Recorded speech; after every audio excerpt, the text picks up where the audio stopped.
Hi there, welcome back to the High Tech Business Channel. Today we're going to be looking into game theory and how it applies to business. We're going to have an opportunity to share with you a business situation whereby we use game theory, and you will see what the result of using that tool was. First of all, we would like to enter into a little short definition that we came up with, some historical background, and then the case that we're used to review. Game theory is a study of mathematical model. By a mathematical model, we don't mean complicated math integrations, derivative, and so on and so forth. Basically, sometimes it is about symmetry, it is about analyzing a game board, it is about logic. And it's an strategic interaction because you have to have a strategy and different processes to reach to your desired goal. But before you go into that goal, you have to strategize how you want to get there. And it's among rational decision makers because basically when you play a game, you have to keep in mind that everyone wants to win. You don't play a game to lose.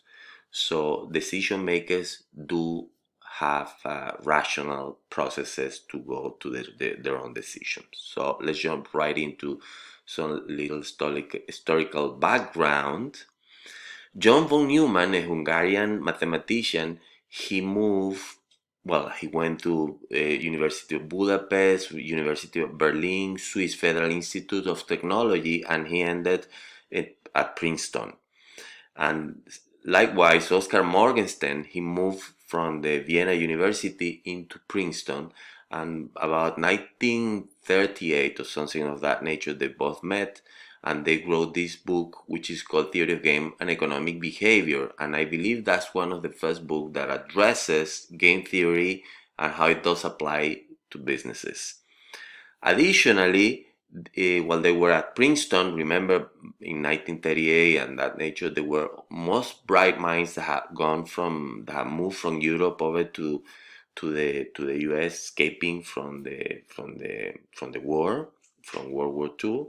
So they had the chance to meet people, John von Neumann and Oscar Morgenstern, to meet people such as Albert Einstein, Oppenheimer, and so many bright minds. Another important figure is John Nash. There's a movie about him. He was at Carnegie Mellon University, that's in Pittsburgh. That's where he did most of his job. And well, that film I highly recommended you to see it if you haven't. And we came up with something which is called the Nash Equilibrium, and we'll look into it with more detail. Then the business importance of game theory you can find in many world situations, international arena, finance, and so on and so forth. Also, you have historical events that have used game theory, and that everybody, they are used as a schooling, as a tool to help you understand how game theory help them make some decisions, like the Cuban Missile Crisis, the Brexit negotiations, and the U.S. trade agreements, and many, many more. So let's jump right into the situation. Before, I have here an anecdote for you. I was sitting on my plane, ready to depart from Buenos Aires to Spain, to Madrid. I had an event there, which is called the Mobile World Congress, and I had some meetings arrangements already in place. I had some meetings with the media and so on and so forth. But while I was on the plane, the account manager had asked me to finish that part of the negotiation with a client of his, and that negotiation is basically the evolution of the previous video that we had on the Finance 101. So I recommend you to refresh what the situation was. But while I was talking to the CEO of the company on the cell phone while sitting on my plane, I said, "Hey, Mr. Client, I need to hang up because this plane is about to leave to Spain, and I have some meetings there." And he said, well, I'm sorry for you, Victor, because I'm going to make the decision for this deal tonight. It was about 9 p.m. at night, and the flight was about to leave at 9:30, something of that nature.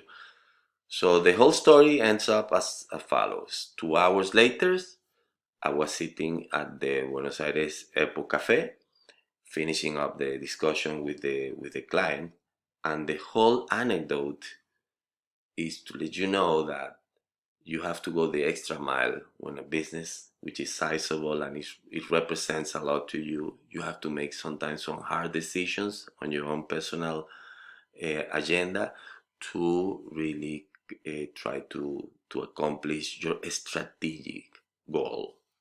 So this, let me set the stage, of the anecdote for you. The stage is the following. We knew that the client had around $15 million worth of budget for this project. They prefer financing. Also, we knew that the incumbent of the technology that they had was going to play about 11 million, and they were going to add some financing there. And we wanted a part of that franchise, which we didn't have one equipment in there. So we went to the business unit and we asked for the most discounts that we could get, and we got 12 million, a million on top of what the incumbent had, but we put some nice financial package of 3 years and 2%. So I'm going to show you the strategic game board that we use. Basically, on this first slide, what I want you to take into consideration is what are the tools that we use. We use the weighted average cost of capital, we use profit and internal rate of return. We also use our budget that we had to make an offer, and we estimated what our competitor was going to do, right?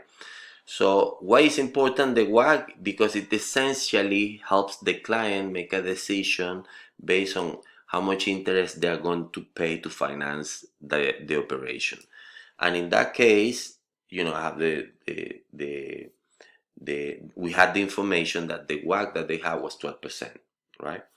So we also did some estimates with regard to the cash flow that this technology was going to bring to the client, and we use that same estimate for both our competitors and ourselves.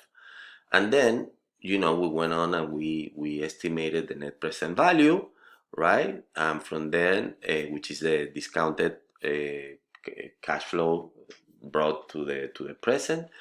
And then we estimate the profit, which is the net present value less initial investment, which in our case was 12 million, our competitors 11 million. Then we use the WACC that you can see the formula there. So we use those and we place those numbers in our strategic game board. And as you can see, our competitor had a better internal rate of return. They had 67 and we had 59% of internal rate of return. They had 11 million value proposition offering, and we had 12 million. They had 10% 3 years, we had 2% 3 years. Additionally, they had a better profit than we did. They had a profit of 12.6 that the client was going to make with their proposal, and our profit was 11.6.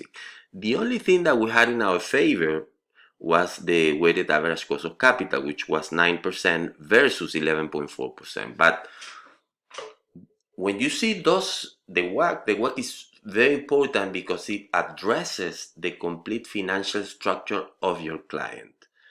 So the client had to pay very much attention, and that was our play. We knew that the client was going to analyze the weighted average cost of capital, and so our strategic decision was that they were going to use the WACC as one of the elements for their analysis.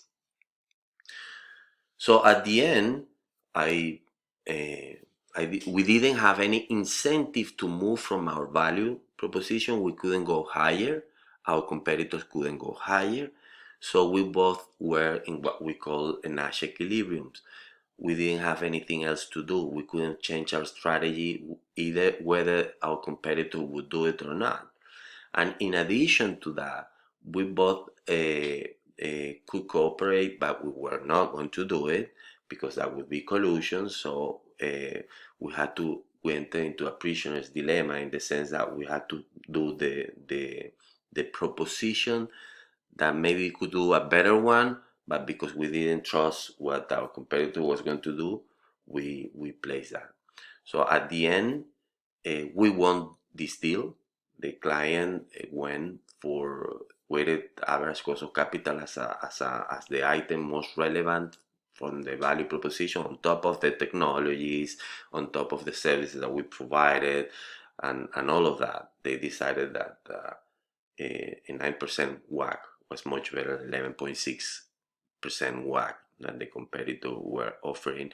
So we displaced them in that franchise, and as the years move along, we had some well planned put together, well planned to recuperate the investment that we've done on this enormous discount that we did for our client. So the takeaway is that you have game theory as a tool that you can use with other information, that you can put together a nice scenario, and then you can make decisions with more relevant information.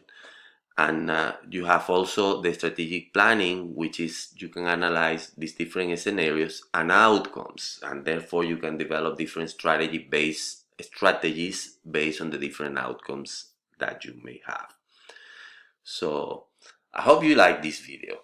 This is the last one of this series of 5. There are more videos coming, and if you like them, smash the like button and subscribe for more. So I hope to see you in the next video, and the best to you.